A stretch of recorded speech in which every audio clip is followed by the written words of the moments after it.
Time for Dr. Bob.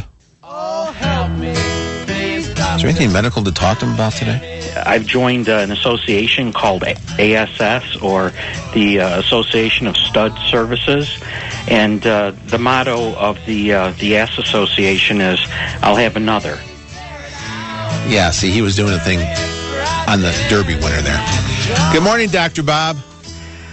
Good morning, Jake. I gave a lecture on new infections, what's new in infections in gynecology yesterday. I'll have to share the pictures with you sometime. It's kind of like what's happening to the healthcare system. What is happening to the healthcare system? It's changing. Spun around and turned on its head, Jake. All right, let me ask you the question. This question came up the other morning and came up again this morning. A doctor has a practice.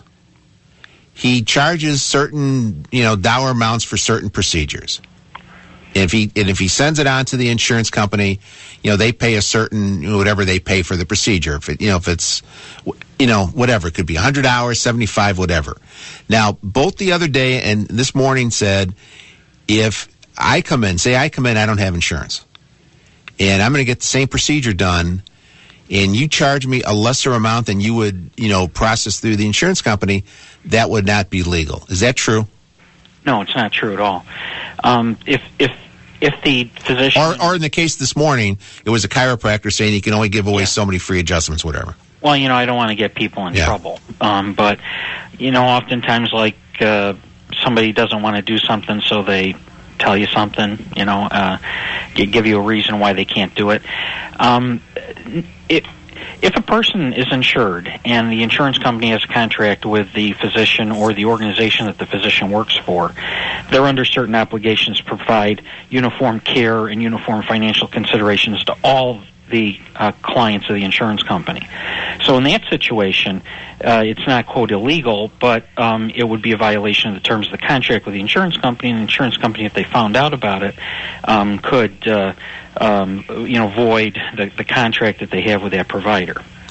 But if the physician runs his own practice, like many, we're used to a private practice model where doctors work for themselves and they're their own corporate heads, and they get to decide financial matters right there on the spot. Like me, I work in a private practice. I can decide that I'm not going to charge this patient that doesn't have any insurance, or I give them a reduced charge because they're going to pay out of pocket. I can do that.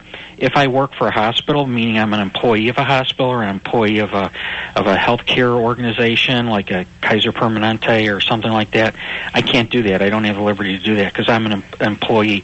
Just like the guy that's sweeping the floor at the muffler shop can't give you a better price on a muffler than the owner. But the insurance company then doesn't mind that a non-insured person gets a different rate. They're paid a different rate than the insurance company? We have a lot of contracts with insurance companies, and I don't know of one contract that says that I can't care for uninsured people, and it dictates the terms of how I give care to that uninsured patient. There might be one insurance contract out there somewhere, but that's really not the case. All right. The squeeze on doctors. Well, doctors make a good income, compared to the rest of the society. They make a good income. How much do you pay for malpractice insurance? In our group, we pay about $300,000. I pay, per each doctor, it's about $40-some thousand. We have a virtually no loss history extending over 15 years. We've never been sued and had a case been successful. We get named all the time, kind of invited to somebody else's party, so to speak. That does happen, right? I mean, if somebody's suing based on something that happened in the operating room and there's 14 people in there, 14 people get named, correct? Exactly. I got sued. An orthopedist had an issue in an operation. I got asked to see the patient 2 weeks after the operation because the patient had a fever. I diagnosed the cause of the fever. It was a blood clot, it was a blood collection under the skin. I saw the patient for 2 days, and then I signed off the case. I left the case. I got sued. That case went for me about 3.5 years and cost my insurance company probably close to $40,000-$50,000 to represent me. And we got dropped.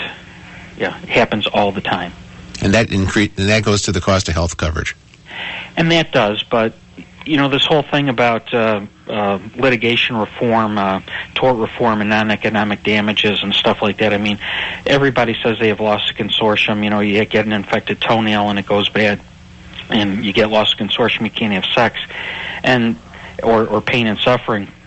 That really does affect what we do. I mean, when you have an issue, if somebody comes into your office and says, "I have a headache and I've never had headaches my whole life," I mean, in our climate, you always get an MRI, okay? Because you're concerned that you're going to miss a brain tumor. Do you think the patient has a brain tumor? Absolutely not. The person's just under a lot of tension. It's probably tension-related headaches. But you get the MRI because you're fearful that if you miss this diagnosis, you'll have a tremendous lawsuit. And so, does it drive up the cost of health care? Yes, it does. It's probably not as much as doctors say. It's probably way more than what attorneys say. But the cost of health care is not that simple to determine. I mean, remember in 2009, President Obama said that doctors want to take tonsils out because they make a lot of money. They actually don't, but the cost of the hospitalization and everything like that is summed into the cost of the tonsillectomy and the OR time and everything like that. And doctors don't get paid for the OR time. And a lot of the cost of the hospital that gets put into that is when they have to treat people who don't have insurance. They come through the emergency room or whatever. Those costs that they don't get reimbursed for gets thrown into their expenses, and then comes out the other end with higher prices for other people. Correct? That's correct. I mean, that's a real layman's terms way of explaining it, but that's the way I understand it. That's absolutely correct. And hospitals have a lot of inherent costs in the delivery of their care. They have malpractice insurance issues also, when oftentimes if a patient has a problem caused by a doctor in a hospital or a care issue, the hospital gets named too, so they have to defend themselves. They have, I may have 2 or 4 lawsuit cases going on at any one time in our practice, but the hospitals can have hundreds of them running concurrently where they have to represent themselves. All right, we're going to add Dr. Paul to this mix here. Good morning, Dr. Paul. Hey, good morning. How are you? You're on with Dr. Bob here and me on 89 WLS. Hey, the thing I find really frustrating about this is we've actually stopped taking Medicare. We no longer take Medicaid, and most of it has to do with the bureaucracy and audits and everything else that we've had done. And they constantly are checking us because we're a specialty group, and we've never, in 17 years of practice, had a single cent ever had to pay back to Medicare, yet we've been audited 158 times, 158 patient charts. And the headache and the bureaucracy of dealing with Medicare, along with the low reimbursement, especially as a specialist that does procedures, you literally cannot survive. And with global periods, and I'm sure Dr. Bob, if he's a specialist or proceduralist, will agree to this, is you bring a patient in for a procedure, and the patient sees the amount that you charge Medicare. They don't really understand how you get paid, but what they don't understand is tied into that for the next 90 days, you have to take care of that patient. Anything regarding that procedure for the next 90 days is free because it's all included in one price. So if you have to see this patient multiple times, dressing changes, consultations, prescription refills, paperwork things, all that comes out of our pocket and it doesn't go to the patient. And so it makes it very difficult to sustain those patients and keep them going when there's absolutely no reimbursement after the procedure. And in my specialty, at least twice a month, sometimes more, we'll get hospitals or freestanding surgical centers that will call us and say, look, we can't afford to do your procedure here. The cost of the equipment is more than we're going to get reimbursed from Medicare, so we're just going to cancel your procedure. Go take it someplace else. And the patient doesn't really see that and how much time and effort it takes to put into rescheduling these things and getting them set up in the billing cycle. So it's become a very frustrating situation from our side as well. What happens when this goes into effect and you have people on Medicaid because they're going to expand Medicaid and you're not going to take Medicaid anymore? Where are those people going to go? Well, there's always going to be somebody who will take it because they want the volume. Typically, it's a younger physician, is my experience, or someone who doesn't mind taking lesser payment because they feel like they're going to see more patients and make it up in volume. And we found actually the opposite is true. When we eliminated Medicare and Medicaid from our practice, now we'll still see those patients in the hospital and through the emergency room and at physician's request. We're not turning them away completely. But we found out that because of our cost and say someone comes in, as I explained to your call screener, somebody comes in with a fracture, and I diagnose that fracture, and I put the patient in a cast, and I do x-rays, and I see an office visit and things like that. In some cases, the cost of my materials, literally to order cast material and put it on and do x-rays and things, is more than my reimbursement to take care of that patient for 90 days. So it's not that I don't want to see them. It's that I will literally go bankrupt with the amount of cost. I mean, gauze prices have gone up 400% this year due to hoarding of cotton in China. Who takes care of that cost for me? You know, or my silver disposal, or the state now with licensure on x-ray equipment and silver disposal and plumbing traps for your x-ray processors. Now we've gone to digital, but those are $45,000 a piece. Well, it's very depressing, Dr. Paul. It's tough, and physicians are really feeling it, and we don't have any control because we're the only profession in the country, the only one, where we can determine our pricing but have no negotiating skill on what we get paid. All right. Thank you, Dr. Paul. Dr. Bob, I'll let you wrap it up.